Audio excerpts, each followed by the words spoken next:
Evangelho de Marcos, nós vimos hoje pela manhã que ele foi escrito para atender às necessidades dos cristãos, da comunidade cristã que vivia em Roma, mais ou menos nos anos 60. E aqueles cristãos que viviam ali, viviam um momento muito difícil, viviam um momento de muita aflição, de muita perseguição, quando o Império Romano percebeu que o cristianismo não atendia aos seus interesses, ao contrário, eles então começaram a perseguir a fé cristã, e os cristãos passaram maus momentos, e naquele período os crentes tinham poucas, as informações que chegavam a eles sobre Jesus, era aquilo que eles ouviram, aquilo que quem conviveu com Jesus passou. Algum material escrito era pouca coisa, alguns folhetos, algum material que chegavam até eles. E Marcos, que foi um cristão, a sua casa era uma casa onde a igreja muitas vezes se reuniu, e Marcos, como eu disse hoje para mim, ele era filho na fé de Pedro. Pedro, lá em 1 Pedro 5,3, chama Marcos de meu filho, ou seja, ele era filho na fé. E Marcos, muita coisa que Pedro conviveu com Jesus, Marcos, ele diz para Marcos, e Marcos então transforma isso no Evangelho, tendo como fonte aquilo que as informações que recebeu de Pedro, aquilo que ele viu os cristãos compartilharem na casa dele, aquilo que ele ouviu de outros cristãos. Ele então escreve esse Evangelho para mostrar quem é Jesus. É muito importante na vida de um cristão ele ter bem claro e bem sólido quem é a pessoa de Jesus. Há muita coisa escrita sobre Jesus, há muita coisa falada sobre Jesus que foge completamente a quem na verdade Jesus é. Então Marcos, ele no seu Evangelho, ele vai mostrar de fato quem é Jesus. Eu quero desafiar você para ler o Evangelho de Marcos durante esse período que nós estamos pregando aqui sobre ele. Onde há distorção sobre Jesus, há distorção na vida espiritual. Um ponto muito importante na vida espiritual de uma pessoa, de uma igreja, é não haver distorções sobre a pessoa de Jesus. Então Marcos queria que ficasse bem claro para os crentes, para os cristãos, quem era de fato a pessoa de Jesus. Se você distorce quem é Jesus, tudo mais pode não dar bem na sua vida espiritual. Você precisa estar bem convicto disso, quem é Jesus. Então a convicção correta sobre Jesus faz muita diferença, especialmente num momento quando a fé é vivida em tempo de conflito, de oposição, quando a fé é vivida num ambiente hostil. Alguns jovens que estão me ouvindo aqui nessa noite, alguns adolescentes que estão se preparando para o ambiente universitário, muitas vezes o crente vive um ambiente hostil no ambiente universitário. É preciso que você saiba exatamente quem é Jesus, o que significa Jesus, a sua palavra, quem é Jesus para você. E é isso também que Marcos queria que aqueles crentes entendessem. E a outra coisa o outro objetivo desse Evangelho é falar o que é ser um discípulo de Jesus e as implicações em ser um discípulo de Jesus. Feita essa introdução, eu volto para o texto. Jesus então já tinha começado o seu ministério, Jesus já tinha começado a pregar, Jesus já estava fazendo maravilhas e a sua fama logo se espalhou. E agora Jesus entra em Cafarnaum. E ali logo souberam que Jesus estava numa casa e muitas pessoas foram para lá. E ali naquela cidade, quatro amigos pegaram um outro amigo deles que era paralítico, que não conseguia sair da cama, que estava preso a uma cama. E muitas vezes nós temos que trazer essa mensagem para nós. Eu quero começar dizendo que assim como aquele homem estava preso a uma cama, muitas vezes nós estamos presos a outras coisas na vida, que nos impede de sermos livres para andar, livres para viver, livres para que o propósito de Deus se cumpra na nossa vida. aquele amigo, aqueles 4 amigos, o amigo estava preso pela enfermidade, preso por uma cama, impedido de andar livremente. Eles então, quando sabem que Jesus está numa casa, eles pegam aquela maca, os 4 vão carregando aquela maca, e quando eles chegam lá na casa, não conseguem entrar, porque tinha muita gente. Muita gente, a casa estava cheia. Aí o que eles fazem? Eles vão lá, nas casas naquela época não era construído com laje, né? Com telhas assim de amianto forte, uma estrutura de ferro, como a nossa aqui, nossa igreja. Eles então abrem um buraco e eles amarram aquela maca com cordas, e quando Jesus é surpreendido quando vê aquela maca arriando e cai na frente deles, assim. Porque aqueles amigos queriam que aquele homem estivesse diante de Jesus. Porque ele estar diante de Jesus faz muita diferença. Eu queria chamar a tua atenção nessa noite. Eu queria pedir para você que olhe atentamente para mim. Porque eu queria dizer para você que hoje eu quero me fixar nesse ponto. A importância de estar diante de Jesus. Aqueles amigos achavam que era muito importante, se aquele homem estivesse diante de Jesus, muita coisa podia mudar na vida dele. Muita coisa poderia acontecer na vida dele. Eu quero dizer para você que se você estiver diante de Jesus, muita coisa pode mudar na sua vida. No Evangelho de Marcos vai ficar bem claro no Evangelho de Marcos que Jesus veio instaurar um novo tempo, um novo momento, uma nova época que Jesus chama de Reino de Deus. Quando Jesus no Evangelho de Marcos começa a pregar em Marcos 1,15, Jesus começa a dizer que o Reino de Deus está chegando, está ali, é um novo tempo, é um novo momento com a presença de Jesus. E estar na presença de Jesus pode fazer muita, mas muita diferença, e por certo vai fazer muita diferença nas nossas vidas. Então, eu quero pensar com vocês aqui nessa noite sobre isso. O que pode acontecer quando nós somos colocados diante de Jesus? A importância de estarmos diante de Jesus. E aí, esse milagre vai acontecer quando aquele homem chega diante de Jesus. Jesus mais uma vez surpreende. Assim como Jesus surpreendeu quando lá em João 5, quando aquele paralítico estava 38 anos à beira do tanque, Jesus chega para ele e pergunta: quer ser curado? Mas o homem era o que ele mais queria. E agora, quando aquele homem é colocado diante de Jesus, todos esperavam que Jesus fizesse uma oração de cura. Mas a primeira afirmação que Jesus fez não tinha nada a ver com a doença dele. A primeira afirmação que Jesus faz é: perdoados estão os teus pecados. Perdoados estão os teus pecados. Sabe, meus irmãos, uma coisa que nós precisamos saber quando estamos diante de Jesus é o que nós queremos de Jesus. Quando eu estou diante de Jesus, o que eu estou determinado a conseguir diante de Jesus?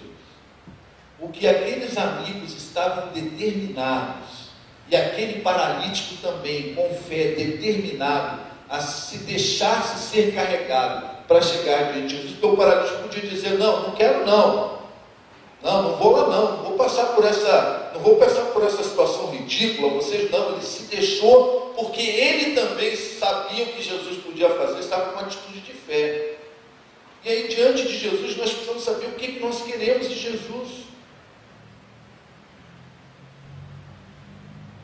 Porque eu quero dizer para você que quando você é colocado de Jesus, a primeira coisa que Jesus quer fazer na tua vida, na minha vida, não é aquilo que eu estou determinado a pedir, não é aquilo que eu estou determinado a conseguir, mas o que Jesus quer fazer quando eu sou colocado diante dele, quando eu sou colocado diante de Jesus, o que Jesus quer é tratar do meu principal problema.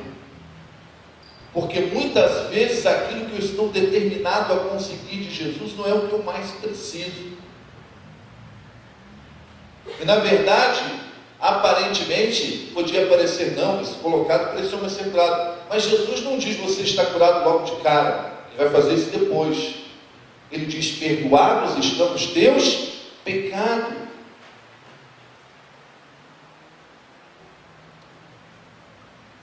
Jesus vai tratar então do principal problema daquele homem, que é o principal problema do ser humano.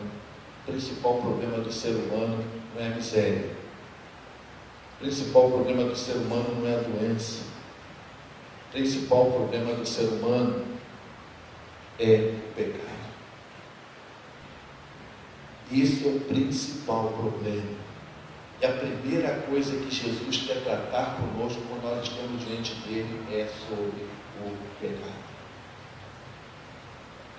Meus irmãos, às vezes nós somos tentados a achar que pecado é apenas roubar, pecados é apenas mentir, apenas cobiçar, e é outra coisa parecida.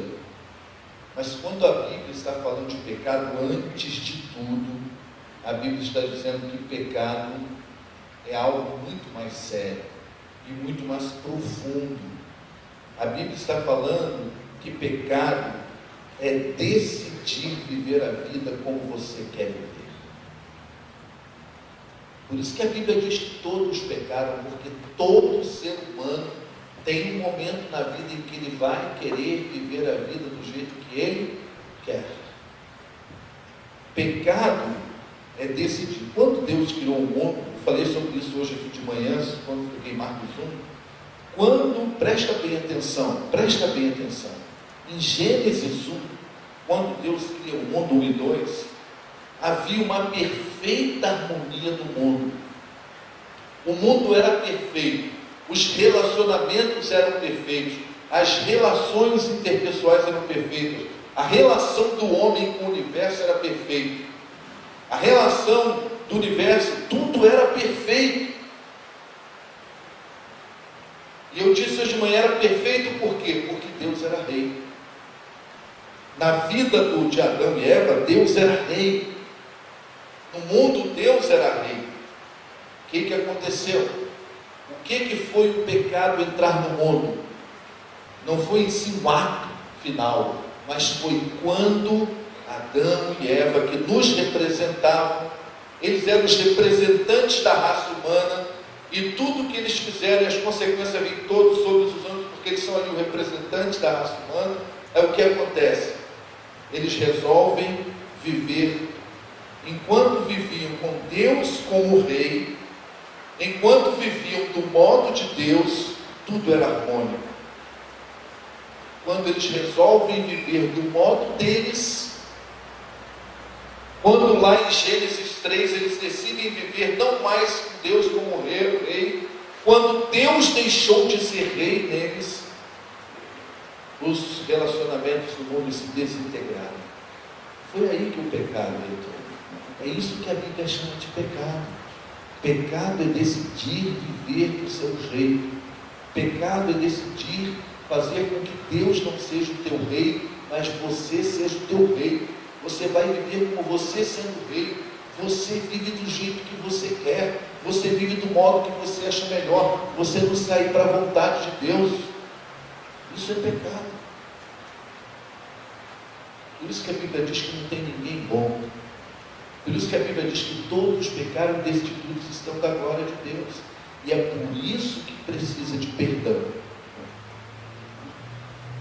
Jesus então vai dizer para cada um de nós, olha, antes de qualquer coisa que você queira de Jesus, a primeira coisa que Jesus quer fazer é voltar a ser teu rei.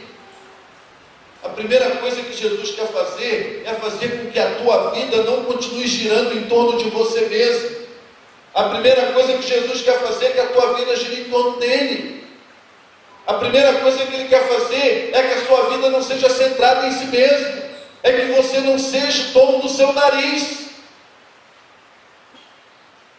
mas que você deixe Deus ser rei na tua vida. O reino de Deus está chegando com Jesus, porque Jesus quer começar uma nova criação. Aquela criação que começou em Adão, ela está condenada, mas a criação que começa em Cristo. E aí hoje de manhã eu falei sobre tudo que se relaciona Marcos 1 com Gênesis 1, 2 e 3. Há várias relações entre si, entre esses textos da Bíblia, porque em Jesus começa um novo tempo, em Jesus começa uma nova criação. Jesus veio tratar essa questão. Por quê? Porque o pecado nos separa eternamente de Deus. Então, quando Jesus diz perdoados são os teus pecados, Jesus está dizendo para esse homem, está dizendo para nós, que o principal problema da tua vida não é o teu sofrimento. O principal problema da tua vida não é a tua dor física. Isso Jesus também vai tratar. Mas Jesus está dizendo que o teu principal problema é que você precisa decidir viver uma vida não como você quer, mas uma vida de acordo com a vontade de Deus. Deus precisa ser teu filho. Entende? Então, diante de Jesus, que é o nosso assunto nessa noite, diante de Jesus, ele diz que esse é o nosso principal problema. E é esse principal problema que traz tanto desconforto interior, que inquieta o homem. É esse principal problema que tira a paz interior do homem. E o que Jesus está dizendo para aquele homem, para os seus amigos e para todos que estavam ali é o seguinte: olha, eu tenho poder para curar esse paralítico, assim como eu tenho poder para te dar uma carreira de sucesso profissional. Jesus tem poder para fazer de você uma pessoa reconhecida. Jesus tem poder para te dar esse relacionamento que você mais anseia. Jesus tem poder para nos dar tudo o que pedimos. Mas o que Jesus quer nos ensinar nesta noite é que nós não precisamos de alguém que possa somente realizar nossos desejos. Nós precisamos de um Jesus que vai mais fundo na nossa vida. Nós precisamos de um rei que trate mais profundamente na nossa vida. Então, quando Jesus, antes de curar, diz: perdoado com os teus pecados, ele diz: você não precisa, em primeiro lugar, de alguém para satisfazer seus desejos. Você precisa de alguém que trate o mais profundo da sua vida. O que tem de mais sério na sua vida. O que tem de mais profundo. Você precisa de alguém que te liberte lá no fundo da tua vida. Você precisa de alguém que te liberte dos teus egocentrismos. Você precisa de alguém que liberte você do poder escravizador do pecado, do poder opressor do pecado. O pecado distorce a vida e acaba com a vida. Então não adianta a gente se iludir, porque o descontentamento que habita no coração humano é profundo. Habita um grande descontentamento em nosso coração. E agora Jesus vai dizer assim: olha, para aquele paralítico, eu tenho uma coisa para te dizer, não se engane. Se eu apenas curar você fisicamente, que é o desejo maior que você tem, olha para mim. O que vai acontecer? Jesus está dizendo assim, mais ou menos assim: se eu te curar fisicamente, daqui a alguns meses, daqui a algum tempo, a euforia pela sua cura vai passar. E você voltará a ser uma pessoa descontente. Se você acha que é aquela coisa que você está ambicionando, aquele sucesso profissional, aquela coisa que você quer na vida, se isso é que vai trazer, vai acabar com esse teu descontentamento, vai acabar com a sua inquietação, com a sua aflição, e você diz: o dia que eu conseguir isso, como se aquele paralítico dissesse assim: se eu conseguir essa cura, aí então está tudo resolvido. Mas Jesus está dizendo assim para você: olha, isso que você está lutando tanto para querer, a hora que acabar a euforia por você ter conseguido, a inquietação volta, porque o que você mais precisa, não é ter o desejo do teu coração satisfeito. O que você mais precisa é perdão pelos seus pecados. é acertar a vida com Deus, é viver com Deus. Por isso que Jesus diz: perdoados estão os teus pecados. E sabe o que é muito comum? Quando uma pessoa acha que o que vai trazer paz para ela, o que vai trazer felicidade para ela é conseguir algum desejo do coração, sabe o que não raramente acontece? É que depois que ela consegue e a euforia passa, ela fica ainda mais infeliz do que antes. Porque soma-se ou não a não satisfação daquela expectativa que ela alimentou. E a coisa fica pior ainda. Então, o que Jesus está dizendo assim, sem perdão de Deus, jamais seremos curados da falta de contentamento interior. Sem o perdão de Deus, você pode conquistar o que quiser na vida, mas jamais perderá o descontentamento da alma. Só o perdão de Deus faz a gente desfrutar do contentamento interior. Por isso que Davi vai dizer no Salmo 32: como é feliz aquele que tem suas transgressões perdoadas e os seus pecados apagados. Como é feliz. Salmo 32, versículo 1. Então, irmãos, sabe qual é o grande problema disso tudo aí? Sabe qual é? É que muitas vezes nós fazemos da nossa conquista o nosso Salvador. Por causa do pecado, o homem precisa de um Salvador. E o homem sabe disso. Se ele não sabe disso, mas inconscientemente ele percebe isso. E sabe o que acontece? Quando você faz das suas conquistas o seu Salvador, o resultado vai ser uma vida vazia e infeliz. Tem momentos de alegria, momentos de felicidade, mas daqui a pouco experimenta um vazio tremendo no coração, um vazio tremendo na alma. Então Jesus diz para aquele paralítico caído na frente dele assim: meu filho, eu tenho uma coisa para te dizer, muito mais importante do que sua cura. Eu sei que você fez esse esforço para estar aqui, porque você quer ser curado, mas eu tenho uma coisa para te dizer antes: perdoados são os teus pecados. Você precisa do perdão de Deus. Segundo, quando estamos diante de Jesus, estamos diante do Deus Todo-Poderoso. Quando eu estou diante de Jesus, quando Jesus diz perdoados são os teus pecados, como o Evangelho de Marcos, como eu falei, é para revelar quem é Jesus, um dos objetivos. É para que saibamos quem é Jesus. Jesus está se apresentando como Deus Todo-Poderoso, porque só Deus pode perdoar pecados. Boas obras não perdoam pecados.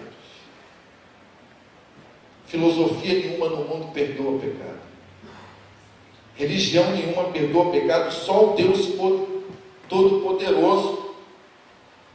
Quando Jesus diz perdoados são os teus pecados, Jesus está dizendo: você está diante do Deus Todo-Poderoso. Por quê? Porque pecado, em primeiro lugar, nunca é contra ninguém, a não ser contra Deus. O pecado sempre é contra Deus. Quando você maltrata seu irmão, quando você comete um pecado contra seu irmão, em primeiro lugar você está cometendo contra Deus. Poderíamos, por exemplo, mencionar José. Quando ele foi tentado pela mulher de Potifar, ele disse: eu jamais faria isso contra o meu Deus. Jesus está se revelando como Deus. Jesus está dizendo assim: olha, eu quero dizer para você que você não está diante de uma opção religiosa. Você não está diante apenas de um líder de uma religião. Você não está aqui diante de uma opção de mais uma religião. Você está diante do Deus Todo-Poderoso. O único que pode perdoar pecados.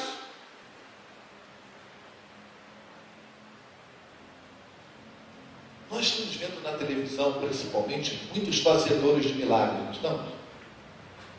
O que tem de gente aí na televisão, fazedor de milagres, não é fácil. Porém, nenhum deles pode dizer: perdoados são os teus pecados. É somente Jesus, porque Ele é Deus, é o Senhor Todo-Poderoso, Ele é o Salvador do mundo. Somente o Salvador do mundo pode dizer: perdoados são os seus pecados. E aí tem uma coisa muito interessante, que é algo novo. Para nós aqui não representa tanta novidade assim, mas naquele mundo era algo completamente novo. Por quê? Os fariseus estavam ali assistindo Jesus. E no conceito fariseu, como é que os pecados eram perdoados? Mediante o quê? A obediência à lei, não é? Mediante isso. Então, quando ele chega ali, na compreensão farisaica, somente o perdão poderia ser concedido mediante o esforço pelo cumprimento da lei. Quem perdoava era Deus. E como é que ele diz agora? Mas esse camarada não fez esforço nenhum, ele só caiu aí, como é que vai perdoar pecado? Eles ficaram confundidos, eles ficaram atordoados. Mas peraí, tem alguma coisa diferente aí. Nós compreendemos que para o pecado ser perdoado, nós temos que fazer um tremendo esforço. E só Deus pode perdoar. Agora, incondicionalmente, Ele não pediu para esse homem fazer esforço nenhum. Ele diz: teus pecados estão perdoados. Que prontidão é essa em perdoar? E a grande lição que Jesus está ensinando, que o perdão de Jesus é incondicional. Jesus perdoa porque ama. Em Jesus começa um novo tempo.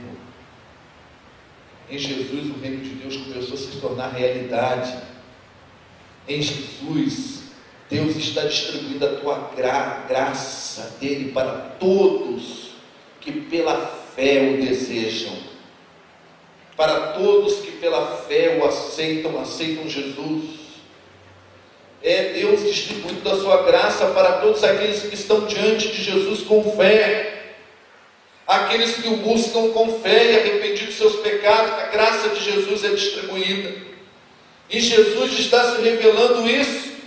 Jesus indo ao encontro do homem, chamando o homem e aceitando o homem. Em Jesus, a comunhão que estava quebrada entre Deus e os homens pode ser reestabelecida. Então a graça de Jesus oferece perdão. Nós não somos salvos por mérito nenhum, e nem somos salvos por esforço nenhum. Nossos pecados são perdoados tão somente pela graça de Jesus. Pela graça de Jesus. Em Jesus eu posso moldar minha vida conforme a vontade de Deus, não conforme o meu pecado, não conforme a minha fraqueza, não conforme a minha sorte. Em Jesus eu posso moldar minha vida pela vontade de Deus. É graça. É graça dele. Preste atenção. No Evangelho de Marcos, o Evangelho de Deus é algo que muda as coisas de forma significativa. Quando Jesus começa a pregar, ele disse: arrependei-vos e crede no Evangelho. Evangelho de Deus é a boa nova, é a boa notícia. Não, é mais que isso. Evangelho de Deus é a boa notícia capaz de fazer a história mudar a vida. Evangelho não é uma notícia qualquer. Não é uma boa nova qualquer. Evangelho é a boa nova, a boa notícia de que Jesus, o Evangelho de Jesus é capaz de fazer a sua história mudar. A história da humanidade mudar. E aí o que está aqui muito importante nesse Evangelho de Jesus, nessa maneira como Jesus prega, esse acesso a Jesus. Tim Keller, dos autores que eu gosto muito, Eu estou lendo um livro dele chamado A Cruz do Rei. Ele fala que o cristianismo ele tem esse aspecto completamente diferente de qualquer outra religião. De qualquer outra. Por quê? Ele chama de conselho. E fala que todas as demais religiões são religiões de conselho. Ou seja, todas as demais religiões, ela vai colocar sobre você conselhos sobre coisas que você precisa fazer para se aproximar de Deus. Coisas que você precisa fazer para você ter a salvação de Deus, para ter acesso a Deus. O Evangelho é completamente diferente. O Evangelho tem como base não aquilo que nós temos que fazer, mas o Evangelho tem como base aquilo que Jesus já fez por nós. Enquanto outras religiões, você tem que fazer alguma coisa, no Evangelho Jesus vem dizer, não, eu já fiz por você. Eu já fiz por você. Para que você tenha acesso a Deus, para que você tenha seus pecados perdoados, para que você possa se aproximar de Deus, não é você que tem que fazer, eu já fiz por você. Eu já paguei a dívida. Eu já fiz o que tinha que ser feito. Agora você só precisa se apropriar de Jesus. O Evangelho de Jesus, então, faz com que o Evangelho se torne diferente de qualquer religião ou filosofia que já existiu ou que exista hoje no mundo.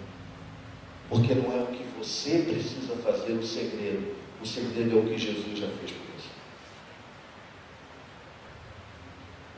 Tem muita gente carregando um peso muito grande da religião nas costas. Tem muita gente carregando como se fosse, como se estivesse puxando uma bola de ferro. Por quê? Porque tem que fazer, uma religião de conselhos. E que você tem que fazer, você tem que fazer, você tem que fazer. Enquanto Jesus diz, eu já fiz, eu já fiz, eu já fiz por você. Para você ter acesso a Deus, para você se aproximar de Deus, para você ter comunhão com Deus, para você chegar a Deus, não é você que tem que fazer, eu já fiz. Já está feito. E se apropriar de Jesus. Então, diante de Jesus, meus queridos, meus irmãos, nós estamos diante de um Deus Todo-Poderoso, porque pelo que Ele já fez por nós, Ele pode perdoar os nossos pecados e permitir a nossa comunhão, o nosso acesso a Deus. Quero pensar ainda mais um. Quero pensar que diante de Jesus, nosso assunto é diante de Jesus.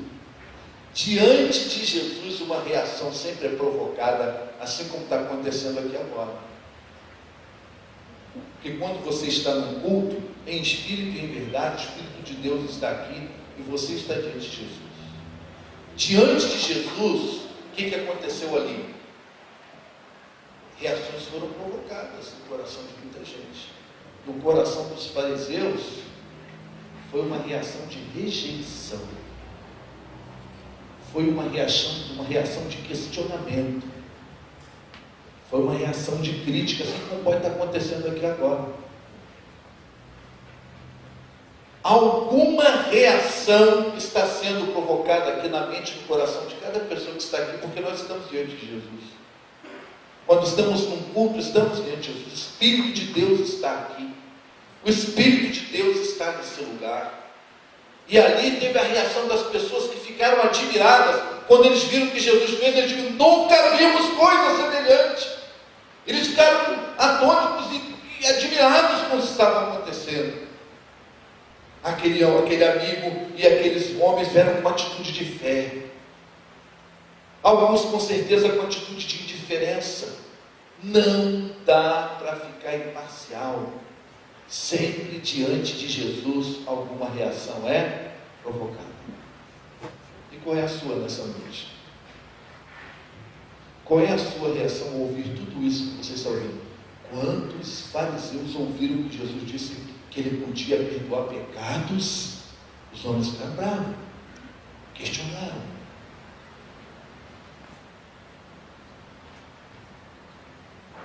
Como é que você está reagindo diante da palavra de Jesus? Como é que você reage quando a palavra de Deus chega até você? Jesus quer nessa noite dizer para você que você precisa receber essa palavra no teu coração, na tua vida. Jesus disse que se hoje ouvirdes a sua voz, não endureçais o vosso coração. Se você ouvir a minha voz, não endureça o seu coração, seja um coração aberto. Eu quero deixar com você nesse tópico da mensagem, presta bem atenção, por favor. Queria contar com a sua atenção nessa noite. Preste atenção nesse versículo da palavra de Deus. Preste atenção no que eu vou dizer. Da parte de Deus para o seu coração. Provérbios capítulo 1, versículo 33. Mas quem lhe der ouvido viverá seguro e estará tranquilo, sem medo. Quem lhe der ouvidos viverá seguro, tranquilo. Quem lhe der ouvidos terá contentamento interior e não terá medo do mal. Qual é a sua reação diante de Jesus? Quando estamos diante de Jesus, sempre teremos uma reação. Onde quer que Jesus passa, onde Ele passa, sempre você terá uma reação provocada. Que reação você tem diante de Jesus? Jesus quer que você o receba. Em último lugar, quero pensar nessa noite, que diante de Jesus, a fé provoca resposta e ação. Diante de Jesus, o que provoca uma ação e uma resposta, com certeza, é a fé. Toda nação, povo, tribo e lugar. Toda nação, povo, tribo e lugar. De Cristo Jesus é preciso falar.